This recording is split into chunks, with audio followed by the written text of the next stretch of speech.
In this video, we'll discuss the features on Aubrey Marcus's face that point to warmth and compassion, as well as a potential overuse of his liver and wood element system. Enjoy.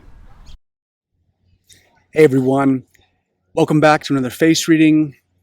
If you are new to my channel, you've never watched a face reading video, please go check out right up here the 5-minute crash course face reading video. It's only 5 minutes, but if you haven't seen a video, that's pretty important. It'll give you a great quick overview of how face reading works, what it is and what it isn't. If you're liking my content, please be sure to like, subscribe, hit that bell notification, and please share this with people that you think will find it interesting. That's how my channel grows. I would like my channel to grow. So that being said, today we have Aubrey Marcus.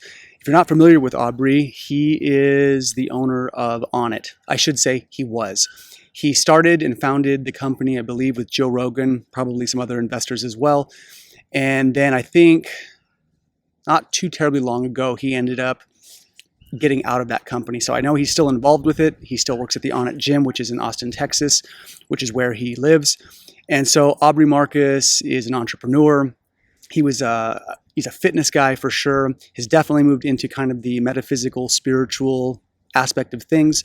So that being said, I want to talk about his face because he has some auspicious features and specifically has some really interesting elements that are active. Earth and water are the ones that I see, but we're going to talk about a lot of different things about his face. So that being said, we all age, we all change, our faces evolve and grow. And one of the things we want to think about is that the face it's a hologram of your entire life terrain. So the way to think about face reading is that the face is sort of an external marker for what's going on in your life. Definitely, you can assess health and whatnot. And then also, it's going to a certain degree, dictate certain aspects of your life. Some people have trouble with this idea because that sort of sounds like astrology to them. And I'm going to say, with face reading, it's not a contained box. This is an intuitive art of sorts. It's not a hard science, so you can't apply those same metrics. But that being said, I see some pretty interesting evolutions. So I'm going to look at some of these younger pictures of Aubrey Marcus. He's around my age. I'm currently 42. I think he's somewhere around there. He's in his 40s though. And if you look at his younger pictures, Aubrey Marcus's the countenance on his face was different. Now, mind you, he was younger, but as people age and they start to get older, their faces do fill out. Men in particular, we usually get a bit fleshier. The bones can continue to change. Now, there's a caveat here too. I believe, I'm pretty sure, Aubrey Marcus is on TRT, which is the testosterone replacement therapy. So I'm not sure if he was having some kind of health problems or was feeling a decline in his energy, but did go on that. And one of the things we want to think about in the context of Eastern medicine is when you start to take exogenous hormones, it is very different than your body producing them naturally. And so sometimes if we keep the doses, okay, the testosterone at the same levels that we were when we were 25 and we're 45, the East says there's technically a taxation for that. Our body shouldn't be as hormonally robust at 45 than it was at 25. Now, a lot of people are like, no, I don't like that. That means things are going to slow down. You want to think we're supposed to slow down a little bit. You don't want to overuse your jing, your constitutional strength. That being said, there are a lot of people who benefit from it, so I'm not bashing it whatsoever, but I do want to take this into account because when we take exogenous testosterone, it's tinkering with the jing. You're sort of like putting extra external kerosene into the lantern. So if we think about that lantern, Jing, Qi, and Shen, the kerosene is the jing, it's the fluid, it's your reservoir of life. Qi is the vital energy or the flame that we use day to day.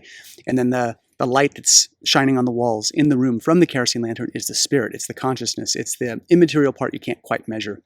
So that being said, I want to keep this in mind because his face has changed, and I think part of that is hormonal stimulation, and part of it also was an accident that he was in. So Aubrey Marcus was in a pretty sizable accident, almost killed him. And you can see this picture here. And apparently, I think he just fell asleep at the wheel. There were no drugs involved, nothing like that. But he did crash. He really mangled his face, and then his face before and after looked different.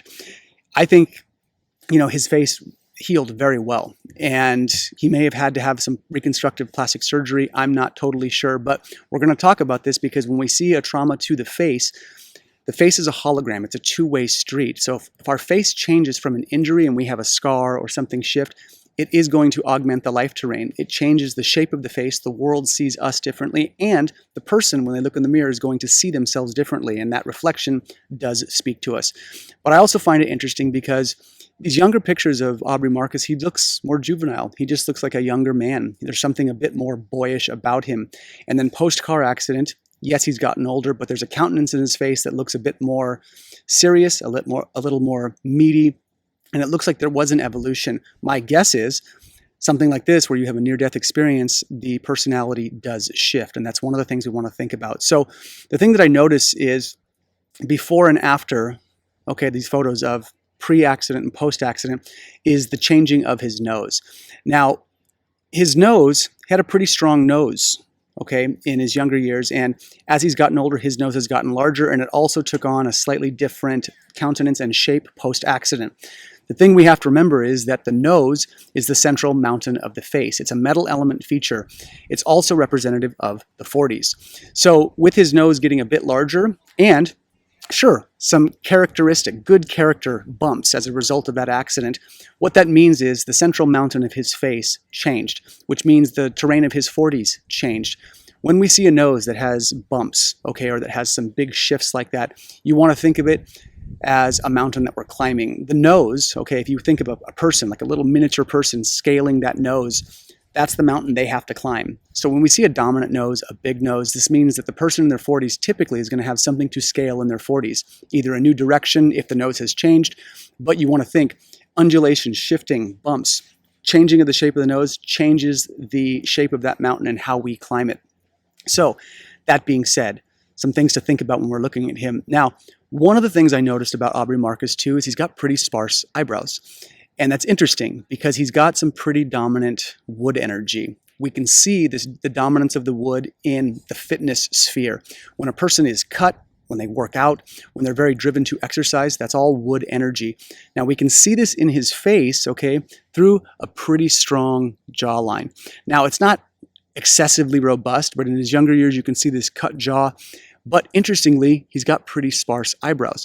Now, I don't know if that's just how he was born. I don't know if that is thyroid induced. Our eyebrows can change when the thyroid is getting out of whack.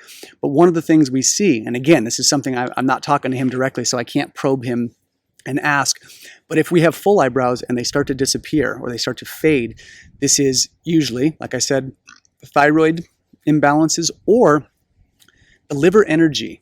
Okay, the thing that makes us drive and push and pursue our dreams may have been overused. And when that happens, the eyebrows can start to fade. With that, okay, if the liver energy starts to fade a little bit, you have to be very careful in terms of confrontation. When you have sparse eyebrows, when they're a bit on the thinner side, your approach with people should not be to take that wooden battering ram and get into debates where you're ramming and destroying things. If you do, that's going to come at a very real cost. The liver is simply not strong enough. Interestingly enough, if you watch his podcast, you listen to him talk, he approaches things pretty softly. He's got a soft heart. He's got a soft disposition. He genuinely cares about people, you can tell. And he's really doing his best to get into the practicality and the relevance of spirituality and metaphysics and how that can help people. I think it's helped him. And again, my guess would be post-car accident, that metric probably went up. Anytime we are close to death and we experience something like that, the veil is pretty thin and we kind of have one foot in the spirit world and one foot in the material world because we got to cross over a little bit. Anytime you bump elbows with death, oftentimes there's a shift in consciousness. Very true for most people who have a near-death experience. He's got some really interesting features though because he's got a really full mouth. So this is an earth element feature. The earth element is the central cogwheel to all of the other elements.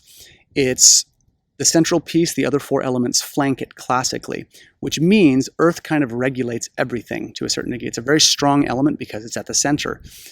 He's got this fleshiness. When you look at his face, okay, the full lips, these fleshy cheeks, doesn't have hollow cheeks, doesn't have this really chiseled, sharp face. He's got some plumpness. This is all earth. Earth means longevity. Earth means sustainability. You can sustain and really have a long-lasting endurance in life. And also, typically, we see this with earth people. They're sweet. They're very friendly. They're warm. They like to smile. They like to laugh. They like to have good food. They like to be with friends. There's a house and home quality to them. So he's got quite a bit of this. His lower lip is a bit larger than the upper. This is typically a person with usually higher sex drive. So when we see a predominant lower lip and a thinner upper lip, usually the libido is pretty high. So my guess is Aubrey Marcus probably has a pretty high libido. And that's one of the things you want to track when we're looking at the mouth. Now, outside of that, what were the other pieces that I saw that I thought were pretty interesting? His eyes are on the medium size. They're not large, they're not small. When we see the eyes that are kind of medium, that's sort of a middle ground between being introverted and extroverted. Now, mind you, he's on camera. He does a lot of stuff, talking on camera, doing all of that. My guess is, again, this is something I'd have to probe and ask because, face reading is not 100% always factual. It just isn't. It's not the way it goes. But my guess is he probably had to lean into that to become a bit more extroverted and on camera. His natural disposition with those slightly smaller eyes, that usually points to a person who's going to be slightly on the more reserved side and want to be in their shell a bit more. So that's something he could have evolved into and grown a bit more. The other thing to think about is that he may be a person who is very extroverted on camera, but really needs his alone time and that time to be in solace, right? In solitude. So I noticed that he does have some big water features. This points to landforms. So he's got pretty good sized ears. He's got a big mouth. That's a water feature. And the nose. Now, when I say water, I mean in the lens of mountains and rivers. Mountains and rivers are the bony protrusions on the face and the areas of the face that contain moisture. The areas that contain moisture, the mouth, the nose, the eyes, and the ears, like earwax, that's indicative of bodies of water. So in theory, the larger these facial features are, the bigger the mouth, the bigger the ears, the bigger the nostrils, the bigger the eyes. That means bigger water energy in terms of landforms that he should live around. So my guess is Aubrey probably feels pretty at home around water. Most humans do. Yes, of course. We all need water. We all need sunlight. But some people really draw or are drawn to them a bit more. Now, one little piece I want to touch on here is his current wife. I think her name is Valana. I hope I'm saying that right. And then his ex-wife. And I want to take a look at these pictures. Okay, so in his first marriage, the woman that he was with, and I don't know her name, but she's definitely got sharper features. She's got a lot of fire energy, pointy features. There's definitely kind of just a pointy energy that goes on with that. And for a person who has a lot of water and earth, fire technically promotes earth. So there's that element, but he's also got a lot of water. And so with that, there can be an extinguishing that happens between the people, and it can go both ways. So I don't know the backstory of where they were, how it worked, and what happened.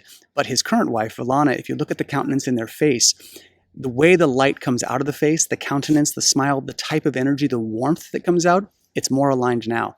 So his current wife is a better fit for him, at least according to face reading standards. There was kind of an overconsumption with his first wife. It looks like there was probably some things that were burned up. The energy was too fiery. And you want to think with a person that has big water like Aubrey and a person that has a lot of fire, it can kind of boil the water a bit, make that person boil and really, boiling water is unsteady, right? You can't see a reflection in it. It's not still. So I think, Aubrey would probably had some difficulty finding stillness in that relationship. Tranquility and ease and peace. With his current wife, Valana, it looks like they just fit better. So that's pretty interesting. Last little piece here, public persona, natural face, and inner persona. His public persona is wider. It's broader. So when we see broader, okay, that can mean a lot of things, positive and negative. But for a person like him who's gone into the work he has, a broader public persona, a wider right side, means that the person is going to have the capacity to be on camera and be well received. They're going to have more space in the public sphere. That's a good thing. Now, his inner persona, interesting, is a bit narrower with closer set eyes. So his public persona is kind of warm and open. When you get to know Aubrey Marcus on the inside, one-to-one, he might be a little more analytical, a little more critical, and a little more wood. When we see narrowing of that energy, that's that drive and vigor. So there's definitely an energy in his face that reads lots of inner drive, but he doesn't have a ton of eyebrows, which means a lot of inner drive with not a lot of eyebrows means like wood energy on his inner persona side, but there's not enough foliage to catch fire, which means, in theory, again, I don't know Aubrey, but there was probably some depletion in his life. There might have been an overworking or an overtaxation in terms of how he approached, or he was maybe hard on himself. That's what we see when we see like wood energy on the inner side, but like the wood is not complete here. That means that he probably overconsumed himself a bit, and the drive and the push that he was doing in his life probably came at a very real cost. So that's my read on Aubrey Marcus. You should check him out. Check out his Instagram. He has a great podcast. He's doing some very good things in the world. I really like him as a person. He's really trying hard to do good things, and that's important. That's what we should all be doing. So that's my read on Aubrey Marcus. If any of you want a face reading, people are always asking. Yes, I do this, and it's a lot more in-depth. I don't always do lifestyle guidance in these videos. These videos are considerably shorter, but I want you to remember that if you're getting your face read, we talk about your features in relation to lifestyle guidance, the elements that you carry and the things you should lean into that make you live longer, be healthier, and be more aligned with who and what you are. All right, y'all. Take care.